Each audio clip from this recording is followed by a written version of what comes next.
Welcome back. आप देख रहे हैं इन्वेस्टर महाकुंभ और लगातार हम आज ये खास पेशकश लेकर आए हैं जहां पर आपके निवेश के हर पहलू पर हम बात कर रहे हैं। आपको बता रहे हैं कि आप किस तरह के निवेशक बेहतर और बन सकते हैं। तो इसमें बात बचत की भी हो रही है, निवेश की तो हो ही रही है, अब बात होगी खर्च की। अगर आप खर्च करना चाहते हैं और अगर आप बहुत ज़्यादा खर्च करते हैं या अगर आप खर्च नहीं भी करते हैं तो कैसे आपकी फाइनेंशियल लाइफ पर इसका असर पड़ता है। और क्योंकि हम खर्च की बात कर रहे हैं, बात सुनिएगा, खर्च आपके निवेश से बहुत जुड़ा हुआ है, आपके फाइनेंशियल बिहेवियर से बहुत जुड़ा हुआ है गहराई से। इसी पहलू को अब इस घंटे हम चर्चा में समझेंगे। मेरे साथ खास मेहमान भी जुड़ गए हैं स्टूडियो में। आज पहली बार मेरे साथ है Aparna Ramchandra, founder rectify credit services. बहुत बहुत धन्यवाद, समय निकाला आपने आज आने के लिए। और मेरे साथ ऑनलाइन जुड़े हुए हैं Nikhil Agarwal, founder group CEO group invest, और AR Ahmed, head of communication bank Bazaar. आप दोनों का भी स्वागत है हमारी इस बेहद खास पेशकश में।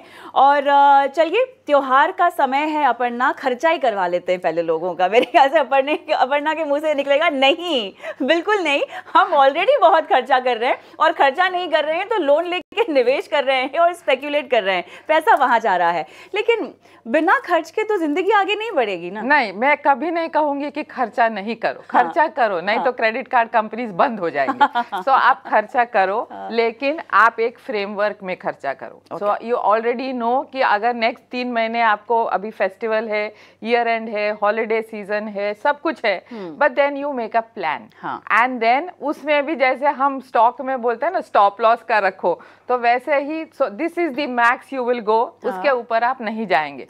तो अगर आप इतना डिसिप्लिन रहते हो और आपके क्रेडिट कार्ड्स को आप सही मैनेज करते हो तो फिर दिवाली में आपका दिवाला नहीं निकलेगा। इसी पर हम आगे भी और नुस्खे देंगे। निखिल के पास में आती हूँ। निखिल, हम ये चर्चा उस समय कर रहे हैं जहाँ पे लोगों के पास ना बाकायदा लिस्ट तैयार हो रखी होगी। बहुतों को तो दिवाली बोनस भी मिल चुका होगा या मिल रहा होगा और ऐसे में वो ये सोच रहे होंगे कि कहाँ खर्चा करना चाहिए, कैसे खर्चा करना चाहिए। तो मुझे ये बताइए कि खर्चा, एक्सपेंसेस आपके फाइनेंशियल बिहेवियर को किस तरह से डिफाइन करते हैं। निखिल, कैसे आपका जो स्वभाव है खर्चे को लेकर आपको एक निवेशक बनाता है, सफल निवेशक कहें या नॉट सो सफल निवेशक कहें? बिल्कुल, तो इसके बहुत तरीके आंसर करने के लिए मैं 2-3 पकड़ता हूँ। हाँ। एक तो अगर आप अपनी इनकम से ज्यादा खर्च कर रहे हैं तो आप एक तरीके के निवेशक हैं, क्योंकि आप अपॉर्चुनिटी नहीं दे रहे सेव करने के लिए। और आप अगर दूसरी तरह के खर्च करते हैं जहां पर आपके इनकम से 100 रुपए है और आप हमेशा प्लान करके खर्च करते हैं, जहां पर आप एलोकेट करते हैं कि रफली मेरे को 30 रुपए या 40 रुपए सेव करने हैं, बाकी मुझे खर्च करने हैं, वो घर के लिए हो सकते हैं, बच्चों के लिए हो सकते हैं, दिवाली के लिए हो सकते हैं, तो आप अलग तरीके के निवेशक हैं जहां पर आपका बहुत अच्छी तरह से प्लान है। तो एक तो ऐसे सेविंग कर सकते हैं। दूसरा, खर्च करने का और इन्वेस्ट करने का पर्सनालिटी हो सकता है कि आप किस चीजों में खर्च करते हैं। कई बार हम सोचते हैं कि गाड़ी खरीदना एक एसेट बनाने की तरह है।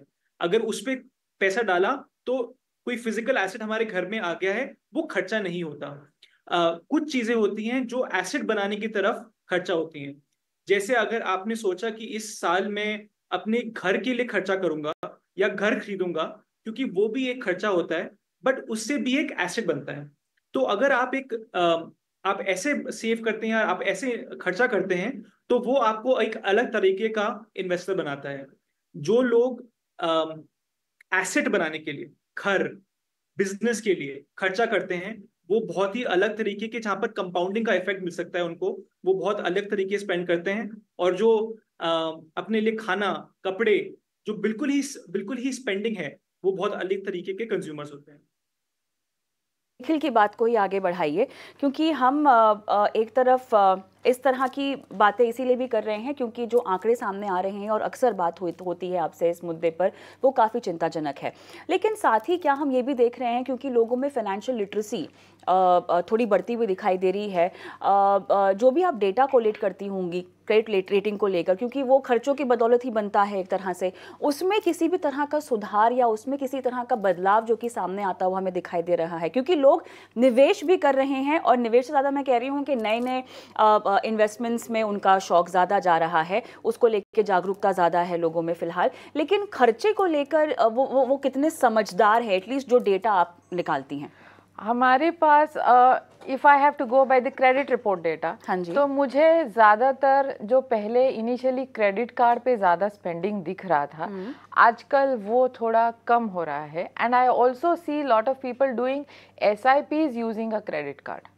ये एक नया ट्रेंड चल रहा है लास्ट एक 6-8 महीने से, या maybe a year, where SIPs are also being swiped using a credit card. मतलब निवेश इम्पोर्टेंट है, ये लोगों को पता चल रहा है. बट देन समवेयर जो मुझे, लाइक आई कीप टेलिंग, वो personal loan is my biggest pain point. So वहाँ पे अब इन द लास्ट 3 months मुझे, मतलब I am seeing a pattern जहाँ पे लोग लोन लेके स्टॉक्स ले रहे हैं. सो दी लॉजिक इज, अगर मैं 16% पे भी लोन मुझे मिल रहा है, मैं market, if I can beat the market, then I am still making a profit in between. But ये हर बार ये कैलकुलेशन आपके हिसाब से जाएगा, इसका कोई गारंटी नहीं. 16% is guaranteed, but you beating the market is not guaranteed. And if that calculation goes for a toss, then it has a boomerang effect there. So that is what it is. But जो defaulters है, जिनका credit report में issue है, that number is growing. So because या that number is growing अभी भी. So I mean there are multiple reasons. You know, we came out of that whole pandemic, loss of job, then in between, you know, lot of kharcha, महंगाई, whatever. So but that number is steadily increasing. So I am still not agreeable to the fact that credit awareness या credit literacy जो है वो deep rooted गया है. It is still in the border, it hasn't seeped in. चलिए, मेरे साथ AR Hemant भी जुड़ गए हैं. हेमंत, बाकी शोज में समय पर जुड़ जाते हैं, आज मेरा महाकुंभ है, तो आप यहाँ पे लगभग 7 मिनट देरी से जुड़े, पर चलिए धन्यवाद, आपने समय निकाला और आप जुड़े. तो हम समझदार निवेशकों को समझदार स्पेंडर्स भी यहाँ पर बनाने की कोशिश कर रहे हैं, और काफ़ी सारे पहलुओं पर बातचीत हुई जहाँ पर निखिल ने हाईलाइट किया कि कैसे आपका जो फाइनेंशियल बिहेवियर है आपके खर्चे के साथ जुड़ा हुआ है, और कैसे उससे पता चलता है कि आप एक सफल कामयाब निवेशक हैं. अपर्णा ने कंसर्न बताया कि पर्सनल लोन्स बढ़ रहे हैं, क्रेडिट कार्ड से लोग अपनी SIPs चुका रहे हैं. इसी बात को मैं आगे ले जाना चाहती हूँ, क्योंकि क्रेडिट कार्ड का इस्तेमाल कर रहे हो निवेश करने के लिए, या पर्सनल लोन लेकर डायरेक्ट स्टॉक्स खरीद रहे हो, निवेश को लेकर लोगों में जो समझ है उसमें तब्दीली आई है, उसमें एक अपग्रेड हमें देखने को मिला है. लेकिन कहीं ना कहीं ये एक खर्चे के तौर पर ही आ रहा है, क्योंकि आप कर्ज उठा रहे हैं. इन दोनों चीजों को अलग अलग करने की रणनीति क्या हो सकती है? ये एक बहुत टाइमली सवाल है कविता, क्योंकि ये जो हम ट्रेंड्स देख रहे हैं, लोग गलत तरीके से इन्वेस्ट कर रहे हैं, अपने लॉसेस बढ़ा रहे हैं और उन्हें फिर फाइनेंशियली दिक्कतें आ रही हैं. आई थिंक ये एक ट्रेंड है जिसको रुक जाना चाहिए, अब लोगों को संभल जाना चाहिए. देखिए, आपकी जो सबसे इम्पॉर्टेंट और सबसे पावरफुल वेल्थ जनरेटिंग टूल है वो है आपकी इनकम. आप अपनी इनकम का एक हिस्सा, मान लीजिए 20% या 30% आपकी जो डिस्पोजेबल इनकम है, उसको आप इन्वेस्ट करिए. उससे आप अपना एक पोर्टफोलियो का बेस बनाइए.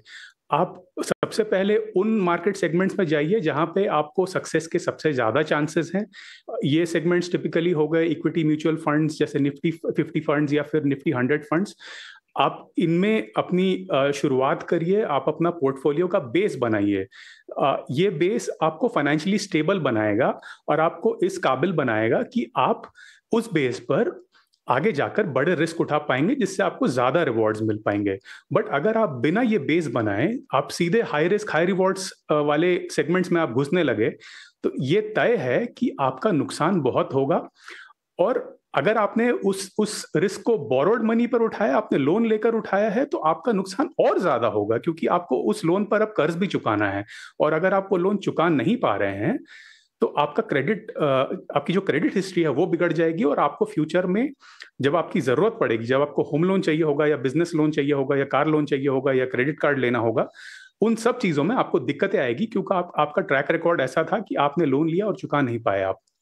तो अपनी इनकम से आप निवेश करना शुरू करें और बोरोड मनी पर इन्वेस्टमेंट करने से बचें किसी भी हालत में, क्योंकि ये किसी के लिए भी अच्छा नहीं, ना आपके लिए अच्छा है ना मार्केट के लिए अच्छा है कि आप इस तरह के इन्वेस्टर आप मार्केट में पार्टिसिपेट कर रहे हैं, जिससे आपका तो नुकसान होगा ही, आप जिससे पैसा बोरो कर रहे हैं जिस बैंक से, उस बैंक के एनपीए भी बढ़ेंगे। कविता, बस मैं ये लिमिटेड पॉइंट रखना चाहूंगा। बिल्कुल। आती हूँ मैं निखिल अग्रवाल के साथ। तो निखिल, जैसा कि ब्रेक पर जाने से पहले हमने ये समझने की कोशिश की है कि हम ये नहीं कह रहे हैं कि आप खर्चा ना करें, हम ये कह रहे हैं कि आप समझदारी से खर्चे करें।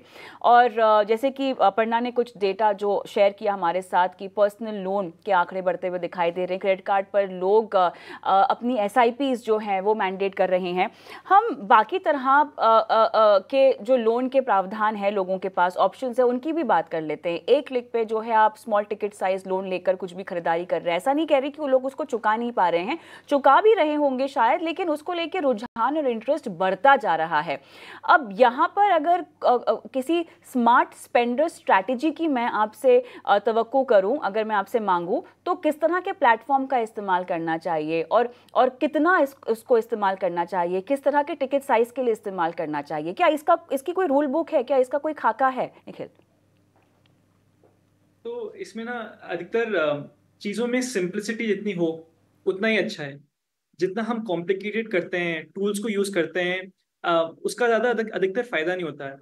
कई बार एक सिंपल पेपर पेन, या अगर आपके पास लैपटॉप है तो सबसे अच्छा प्लानिंग टूल एक्सेल शीट है, और कोई हो ही नहीं सकता इसमें। अधिकतर हम टूल्स यूज़ करते हैं और उससे हमारी लाइफ कॉम्प्लिकेटेड हो जाती है। बहुत टूल्स हैं मार्केट में, बहुत ऐप्स हैं जिससे आप कर सकते हैं।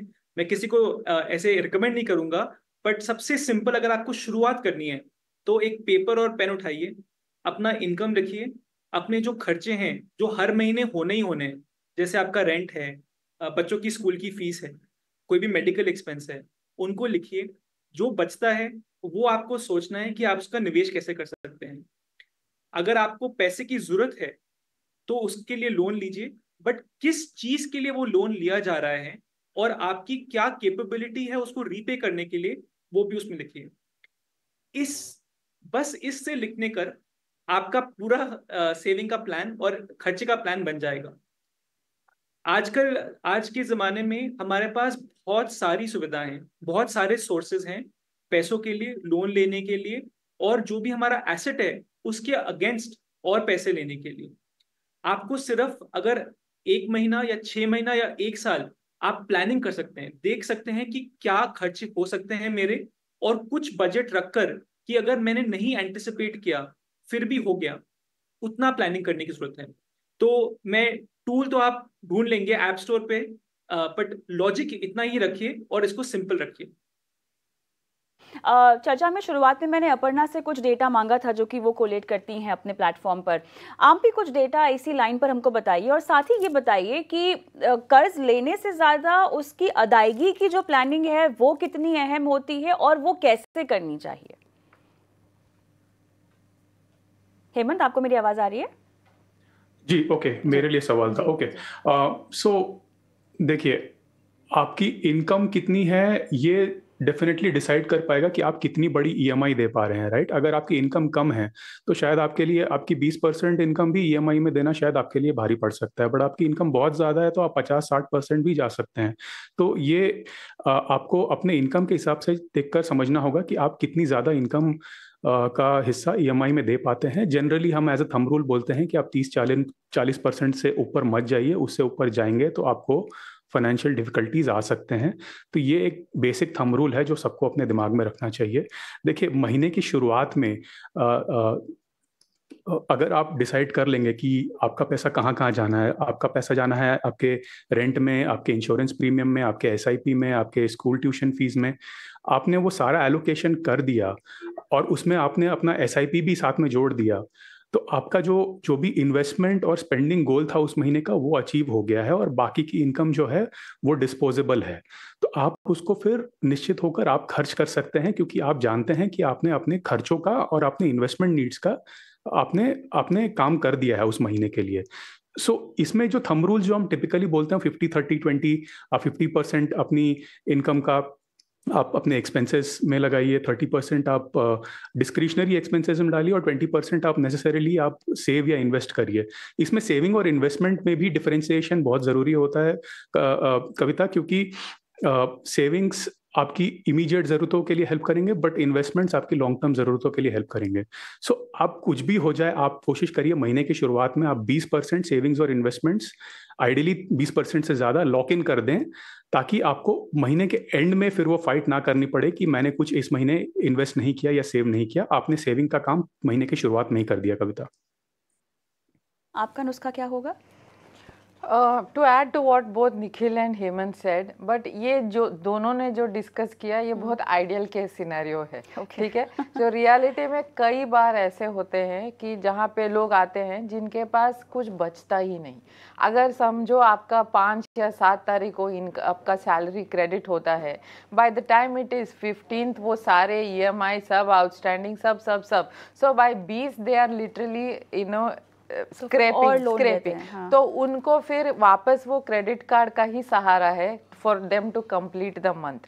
Now this is not being judgmental. Sometimes situation demands कोई genuine issue है कि financial discipline का एक बहुत बड़ा it is not just financial discipline, because ये ना एक पैटर्न बन गया है कि कोई भी क्रेडिट कार्ड पे डिफॉल्ट करता है तो या मतलब वो पैसे उड़ा रहा है। हाँ, ऐसा नहीं है। कई बार ऐसा होता है कि genuinely there is an issue.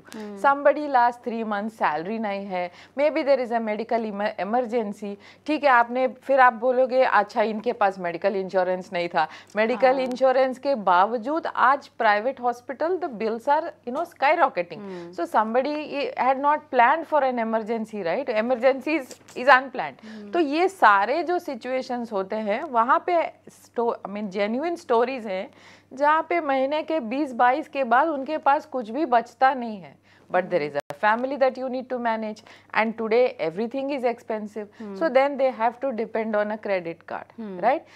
So ये I will not say ये गलत है. I will not take a moral eye and say oh how can you do this, because somebody has to do it, so they are doing it, which is okay.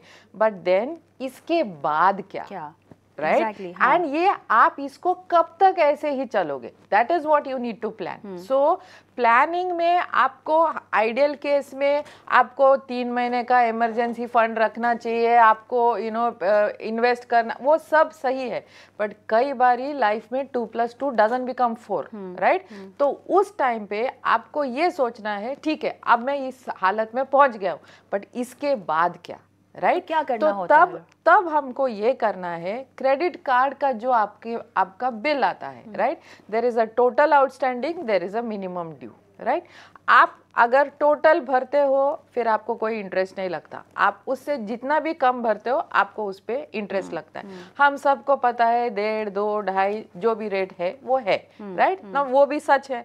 तो आपको यही करना पड़ेगा कि आप जितना उस टोटल के पास पहुंच सकते हो गिवन योर फाइनेंशियल सिचुएशन, आप उतना पहुंच जाओ, सो दैट आपको जो पेनल्टी पड़ता है वो अमाउंट कम हो, and then slowly you move out. See like we all say this too shall pass, right? तो कई बारी होता है ऐसा situation, but you make a plan कि ये मैं 5 से 6 महीने तक इससे मैं निकलूंगा, and then you will be forced to find other avenues where you will be able to clear these bills or maybe generate an additional income, all of that, and move out.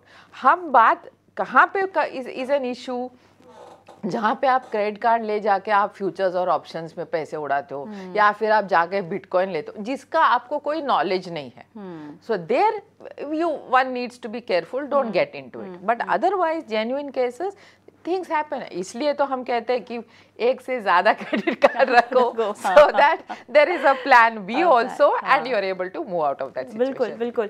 तो निखिल, यहाँ पर अपर्णा की बात को आगे ले जाते हुए, क्योंकि हम देख रहे हैं कि लोग क्रिप्टो हुआ या डायरेक्ट स्टॉक्स हुआ या म्यूचुअल फंड की SIPs को भी क्रेडिट कार्ड के साथ अब कंबाइन करने लग गए हैं, ये कहाँ तक करना सही होगा और इसकी अलग रणनीति क्या होनी चाहिए? क्योंकि निवेश करना बहुत ज़रूरी है और निवेश करने के लिए आपको थोड़े पैसे बचाने होंगे, ये थंब रूल है, ये हम सब जानते हैं, और इस तरह से कर्ज लेकर आपको नहीं निवेश करना है, ये भी सही है। लेकिन एक फाइनेंशियल बिहेवियर आप यहाँ पर देखिए ना, फाइनेंशियल बिहेवियर उस दिशा में सही जा रहा है कि आपको इन्वेस्टमेंट करना है, वो जरूरी है, लेकिन किस जरिए से कर रहे हैं वो गलत है।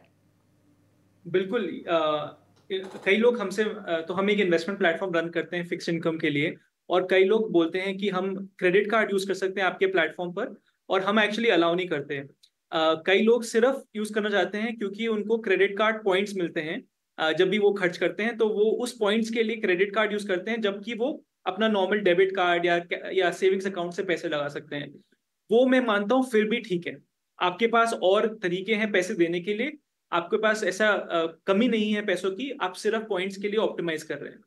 पर जो ये बिहेवियर है जहां पर आप लोन ले रहे हैं, क्रेडिट कार्ड लोन हो, पर्सनल लोन हो, जैसा भी लोन हो, और आप उस इन्वेस्टमेंट में डाल रहे हैं जो गारंटीड नहीं है, जो फिक्स नहीं है, रिस्क है, और अगर वो रिस्क हो जाए, रियलाइज हो जाए, आपके जो होप्स हैं वो नहीं हो, तो आपको तो डबल नुकसान है। एक, आपका इन्वेस्टमेंट नहीं हुआ, और दूसरा, जो आपको पैसे भरने थे लोन के लिए वो तो फिर भी भरने पड़ेंगे।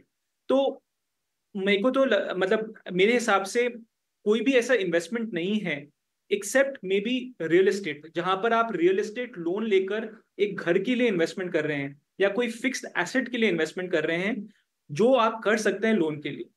उसमें भी बहुत सोच समझदारी से करना है। जैसे हमारी बात हुई, आपका जो EMI अमाउंट है वो आपके इनकम के हिसाब से 30 से 40% से ज्यादा नहीं होना चाहिए। किसी भी एसेट में, किसी भी इन्वेस्टमेंट में आपके पास प्रेशर नहीं होना चाहिए कि यार मैंने ये एसेट ले लिया है, अब मैं फंस गया हूं, मुझे लोन भरना है, पर ये एसेट मैं बेच नहीं सकता या इसमें नुकसान हो गया है। तो लोन लेना बहुत सोच समझदारी से काम करना है। हाँ, बात बिल्कुल ठीक है कि अगर आपका लोन आपने लिया और इन्वेस्टमेंट अच्छा गया तो आपके चांसेस हैं कि रिटर्न ज्यादा मिल जाएं, बट वो 2% 3% एडिशनल रिटर्न्स के लिए उतना रिस्क लेना बिना चैन की नींद का कोई फायदा नहीं है। हेमंत, आप बैंक बाजार में किस तरह से लोगों की फिर हैंड होल्डिंग करते हैं इसी बात पर? किस बात पर कविता? बजटिंग की बात? बजटिंग की बात पे, हाँ, ओवरऑल। हाँ, देखिए, इसमें again I have to come back to 50-30-20। हम इसको बार बार रिपीट करते रहते हैं। अपर्णा की बात एकदम सही है कि कुछ लोगों की इनकम प्रॉब्लम्स इतनी सिवियर होती हैं कि ये उनके लिए आइडियल सोल्यूशन नहीं होता है। बट अगर आपकी प्रॉब्लम ये है कि आपकी इनकम कम है, तो देन द सॉल्यूशन इज कि आप इनकम एक्सपेंशन पे काम करिए। अब ये किसी के लिए बता पाना बहुत मुश्किल है कि आप किस तरह से इनकम एक्सपेंशन करेंगे, क्योंकि हर आदमी की अपनी टैलेंट होगी, अपने स्किल्स होंगे जिसके बेसिस पे वो अपनी इनकम एक्सपेंड कर सकते हैं, अपना बिजनेस एक्सपेंड कर सकते हैं, एडिशनल इनकम स्ट्रीम्स डेवलप कर सकते हैं। सो ये अपर्णा की बात एकदम पॉइंट पर है कि इन्फ्लेशन बहुत ज़्यादा है, but inflation fact of life है। इन्फ्लेशन तो कहीं नहीं जाने वाला है। इन्फ्लेशन तो 6% 7% वही रहने वाला है हमारे देश में, वही चलता आ रहा है और आगे भी शायद वही चलता रहेगा। सो अगर आपको उससे बचना है तो आपको उन हैबिट्स को डेवलप करना होगा जिससे आप इन्फ्लेशन को बीट कर पाएं।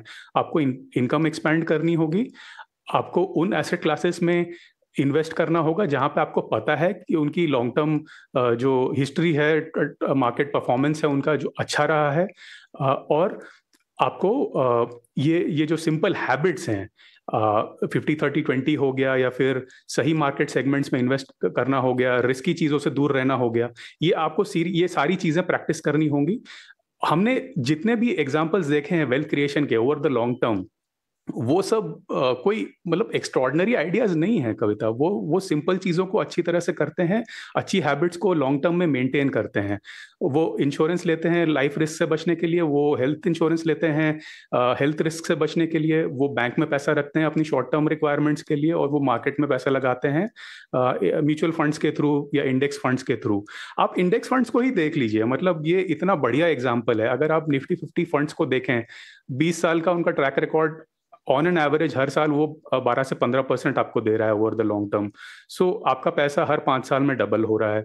आपको इससे अच्छा कहीं और मिलना, इससे अच्छे रिटर्न्स मिलना शायद मुमकिन नहीं होगा। और अगर आपको कोई प्रॉमिस कर रहा है इससे ज़्यादा आपको रिटर्न्स, तो शायद आपको 2 बार सोचना चाहिए कि वो किस तरह की, कौन से बेसिस पे गारंटी दी जा रही है। सो इन हैबिट्स पे आप अपना फाइनेंस प्लान कर सकते हैं, और ये ऑलमोस्ट गारंटीड है कि आपकी आदतें अच्छी होंगी तो उन आदतों के आउटकम भी अच्छे ही होंगे ओवर द लॉन्ग टर्म। कविता, बिल्कुल, आदतें आपको अच्छी रखनी चाहिए। और जिस तरह की चर्चा हमने की है, काफ़ी सारे एलिमेंट्स को हमने शामिल करने की कोशिश की है, लेकिन बाकी गहन चर्चा के लिए और समय की ज़रूरत होगी। लेकिन फ़िलहाल इस चर्चा को मैं यहीं समेटती हूँ। बहुत बहुत धन्यवाद आप तीनों का। अपर्णा, आप आई स्टूडियो में बहुत बहुत धन्यवाद। और जाते जाते तो बस यही कहना चाहेंगे कि फेस्टिव सीज़न का माहौल है और समझ आप हमें उम्मीद है कि इस चर्चा से कम हम इतना समझ गए होंगे कि अब की बार त्योहारों में समझदारी से खरीदारी करनी है ना। चलिए, बहुत बहुत धन्यवाद आप तीनों का।